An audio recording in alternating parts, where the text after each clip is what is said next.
Hi everyone, my name is Madison Owens and I have the honor of introducing the incredible Rachel Yeung.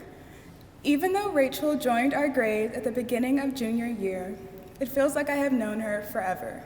She is one of the kindest people that I know, and I can always count on her warm and bubbly smile to brighten my day.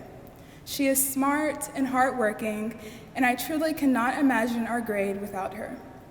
Not to mention the fact that she is an extremely talented artist and continues to amaze me every day with her skills.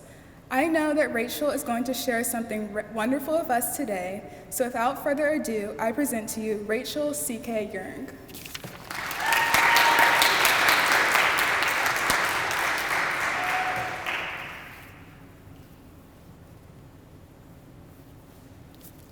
Every Sunday, I remember the excitement when my mother formed my hair into two pigtails and told me that we had to leave for Chinese school.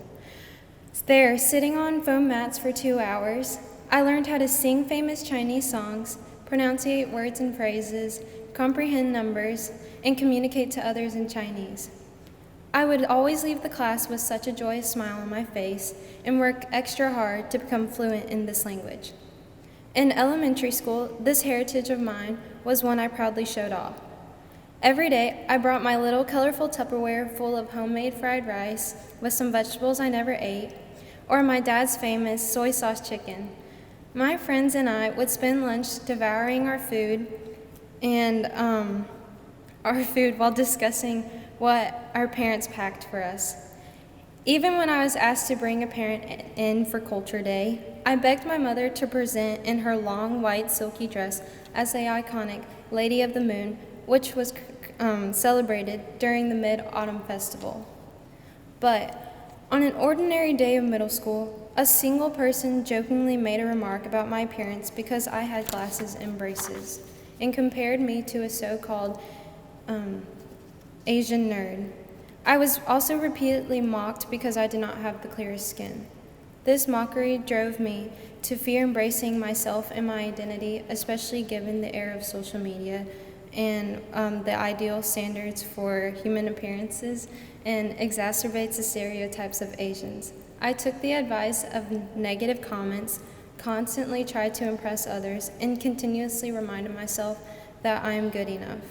I applied tons of makeup on my face to hide my insecurities and shaved off half of my eyebrows. I rarely brought Chinese food to school anymore, and when I did, I took measures to avoid showing my food by eating as quickly as possible. I became embarrassed when my mother spoke Chinese to me in public or when my grandparents flew in from China. These years spent neglecting my heritage made me uncomfortable and confused. I was frightened of the feeling of being judged for my appearance, culture, or simply not being accepted. Recently, as I reflect back, I realized that this small remark made what seemed like a normal trait shift into one of my biggest insecurities. As humans, when someone mentions a flaw, we instantly pay our undivided attention to that comment and find ourselves in this continued cycle of self-deprecation and self-doubt. The great writer Marilyn Robinson wrote in The Gilead, "There are many ways to live a good life. We have the ability to decide to run away from what we love, who we surround ourselves with, or what we aspire to accomplish. But we also have the ability to accept the beauty of our identity." After coming to St. Mary's my junior year, I discovered that I had the right and power to choose my own pathway for myself. So, I choose happiness and kindness. I choose hard work and dedication. I choose success. I choose trust and respect for my peers and teachers. I choose everlasting friendships. I choose being a first-generation American, and I choose being Chinese.